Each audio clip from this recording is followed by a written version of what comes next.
Today I'm going to show you how you can add a poll to your Instagram stories. This is a super simple thing to do, so without further ado guys, let's jump right into it. So the first thing you will need to do is head over to your Instagram app. Once you've opened up Instagram, you will now need to go ahead and create your story. So if I just come over and start creating my story, what that will do is it will bring me to my camera roll where I can choose a picture, video, or I can head over to my camera and create one myself. So if I just click on this one for example, what that will do is it will obviously open up the picture, and then as you can see in the top right hand corner you have a couple of options within to add on your story.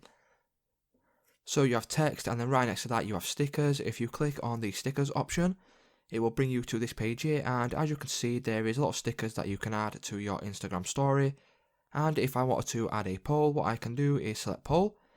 Then you can go ahead and enter in a question. So for example, it can be whatever you like. So for this, I will just put in tutorial, and then you can click and you can add different text to the yes and the no boxes right here.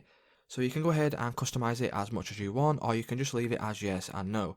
So it's just as simple guys. If this video did help you out, please leave a like on today's video, and I'll see you in the next one.